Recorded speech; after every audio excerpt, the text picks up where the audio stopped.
In this week's video, I'm going to talk about how you can become the change in the world. I'm going to share with you how you do this without effort, because that is the law of assumption. It is the effortless way. Welcome to my channel. This is Fazila Bijo, and you're in the Inner Work Mastery channel, where I help my community explore, understand, and practice the great teachings of mystics and masters like Neville Goddard, Joseph Murphy, Florence Scovel-Shinn.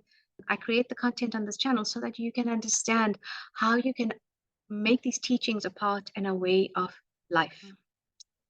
If you have been following my videos, you will know that I have been discussing revision at length because we're going through the law and the promise, and we're still on chapter 3 in terms of turn the wheel backwards. The case studies that I go through will help you actually have tangible examples of how you can apply the teachings. In this week's teachings, I'm going to help you understand how you can become the change in the world, where you can become a person of great influence in the lives of others and in turn impact your life, because each time that you raise someone else in your imagination, you are going to raise yourself as well. What you do for one, what you do for another, you are doing for yourself. So over the course of my past 10 videos, I have been talking about revision from different aspects, and I've brought different examples so that you can understand this better than if you were actually doing this on your own.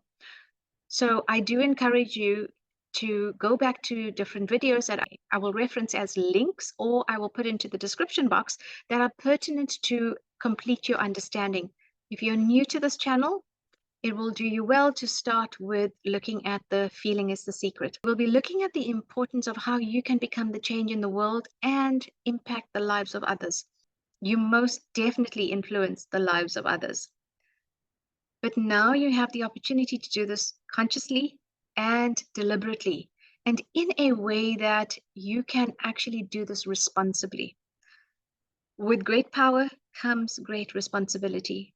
And that is the power of revision. You can actually change. You can go on to make a huge difference in the lives of those around you. Here's the 2-minute version. From now on, when you hear of a problem, when you see something that's problematic, when you hear of bad news, it is not only possible to change what you've heard, what you've seen, or what you've been told, but you are encouraged as someone who has the power to revise, someone who can raise others in your imagination. You can raise the world in your imagination. It is very possible to become that person of influence. If you want to know how to do this, I suggest you stick with me through the rest of this video. Raising others to use revision. We're building up on your vocab in terms of Neville's teachings and how to apply the law of assumption. Maybe you heard news about a loved one being sick. Maybe you've heard of marital strife with your friends. Perhaps a friend is having problems at work. Or you hear of a family member who's battling to make payments on their house. They may be having financial issues. Now, you can actually believe their problems. You can make it more real by assuming that it is real and true, or you can revise. You can raise them in your imagination. It won't cost you anything. You don't have to lift a finger, and you don't have to feel sad, bad, or stuck with them. You do this effortlessly. The law of assumption is the effortless way. So now you have a mission, my friend. As I've mentioned, it is not only possible, but it is encouraged that you revise. You raise them to their higher ideal. And here's the thing. You need not let them know what you've done. Such is the power of revision. You are to revise them in your imagination and stick to the new revised version until it becomes an assumption and it hardens into fact. And how you will know it has hardened into fact is because you will see that their life has changed. Now, personally, I love revision. Instead of a family member having financial problems, know that they are financially free. Instead of a friend having marital problems, see them happy, and joyful in their relationship, instead of a loved one having problems at work or in a job that they actually don't like or where they're miserable. See them as being in their dream job. Instead of listening to the news that your friend was sick, know that they are healthy and happy. There is no end to raising others in your imagination. And so you may ask, how are you to do this? All of your beliefs, your attitudes, your reactions must be changed in your subconscious mind. We're going to talk about how revision is going to help you do this. So please remember, go to the end where we talked about the problem, whether someone is sick, in an unhappy job, is lacking in finances. You do not take that to be the reality that you wish to hear of them. You must always go to the end. So each week I'm going to remind you about concepts and teachings that we've touched on. So it would do you well to look through previous videos in order to build up your understanding and your vocab around revision so that you can understand these teachings better. I will keep building on the understanding and exploration of revision as we go through in the coming weeks. So watch the rest of this video to understand how you can use the power of revision, how you can use your imagination to raise others, and not just raise others, but how we can become the change in the world that we desire. And one very other important thing is the golden rule. Do unto others as you would have done unto you. So in your imagination, only raise others to the level that you would like to see yourself raised to. So with that in mind, on to this week's teaching. This is about Mr. R.S., who wrote into Neville and talked about the subject of influence, the influence that we can have on others in our lives. This was what he wrote in about. And he said to Neville, during your current series of lectures, trouble developed with the collection of one of my trustees. The security, a house, and the lot was neglected and run down.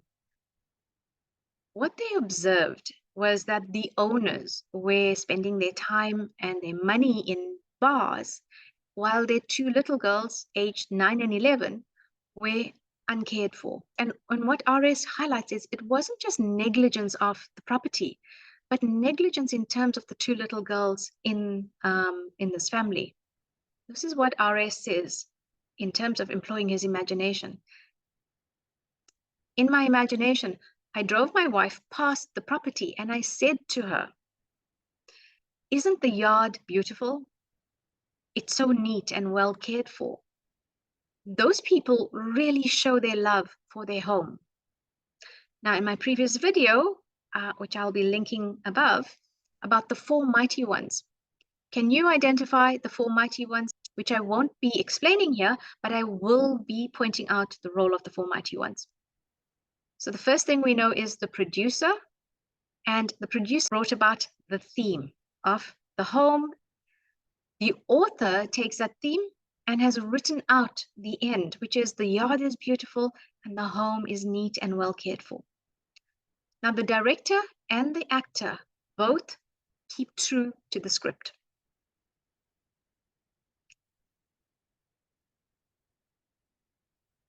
It continues that RS says this is one trust deed we will never have to worry about.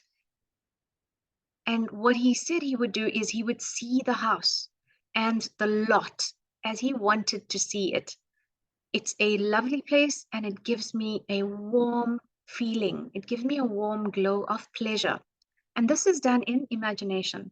So a reminder that the director is going to help the actor rehearse that this is a home that is well cared for and it is beautiful.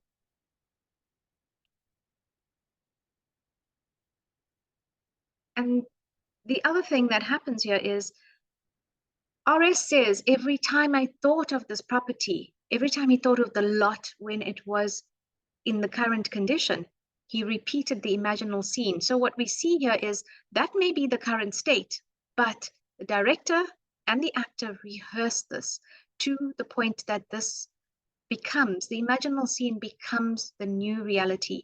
And that is the only thing that if he thinks about the old property, is going to go back in imagination and see the new property as well cared for, it is beautiful, and it is something that he's quite happy to see and witness. RS said that after he had been practicing revision for some time, now that time that it takes to feel it natural, to make it believable, to feel that warm glow of pleasure is the only reality. He says that the woman who lived in this house had an accident. And while she was in hospital, her husband disappeared. RS says that what comes up for him is that he saw that the children were cared for by the neighbors, and he was tempted to visit the mother in hospital and let her have the assurance that she would get assistance if it was necessary. But here's the thing that he says as well. He says, but how could I, when in the imaginary scene that he had in his mind is that the family was happy, successful, and contented. And so he decided he was not going to actually do anything. He did nothing but his daily revision. And the daily revision is seeing in imagination that everything is available. It is done. Creation is finished. And so what he saw was that after a short while of leaving the hospital, the woman and her two girls also disappeared. But he noticed that payments were still being sent in on the property, and a few months later, she reappears with a wedding certificate and a new husband. Now, had he doubted that she was able to be provided for, or that had he doubted his imaginal scene, which was the end of family is well and they are contented, then he may not have been able to raise them in his imagination. And through raising them in his imagination, he saw that the end was realized. Now, RS questions the subject of influence. And he said to Neville, at this writing, all payments are up to date. The two little girls are obviously happy and they are well cared for. And he saw that there was another room that was also added to the property by the owners, which was giving the trust deed additional security. And he says this, it was mighty nice to solve the problem without threats, unkind words, eviction, or worry about the little girls.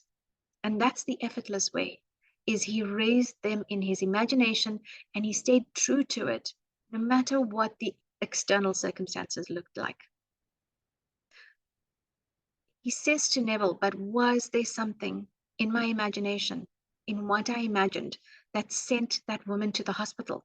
Here's what Neville talks about in terms of the subject of influence. Whatever activity we now see as being carried out in our imagination, when that's intensified, when that desire is intensified with our focused attention, in RS's case, he had that warm glow and pleasure of seeing that the family is content, that the property is taken care of. Just that alone, your imagination fusing together with your desire and your focused attention only on that is going to extend beyond anything that you know, and you'll be unaware of it. Allow it to be managed by itself, which means that you do not determine the how. The activity in terms of imagination is actually quite remarkable and resourceful. What this means is that by only focusing on the end, the how is not up to you. So don't look at the how. Don't look at how will this be determined. Don't look at how will the kids be taken care of. Who will take care of them? You are just to focus on the desire. He didn't focus on who's going to take care of the kids. He may have had some doubt. When he saw the kids were taken care of, he decided not to go and question it, because he said to himself, if I know in my imagination it is done, then there should be no reason for me to question. There should be no reason for me to go and offer any reassurance to the woman to say to her everything is taken care of. I, in my capacity as the creator, as God, as my I am, know that creation is finished. So Neville does say this. He says that when we shift, when we decide that we move from our clarity of our desired end to thinking about how we want to influence the outcome, then our imagination can become an act of will, and that's where we can abuse our creative power. It is only for us to look at the desired end. It is not for us to determine how it will come about. So RS could have decided that she has to have a job in order to take care of the trust deed. He didn't do that. He didn't decide how it will come about. He didn't decide who will take care of it. All he held true to was the end, which was the solution to this is property is well taken care of. And it implies then that everything is provided for. So in your imagination, when you look at how you can raise someone else out of their situation, say a friend is sick, you don't have to determine that they have to visit a doctor. You see them healthy and well. You could hear them say to you, I've never felt better. And you say to them, I've never seen you better. And everything else that must come about in terms of the bridge of incidents, must come about in terms of how it will be realized, will be provided. So your consciousness creates, because you hold that level of outcome, that wish fulfilled in your consciousness, everything must be raised to meet it at that level. And in terms of your mission, it doesn't stop at you revising for others.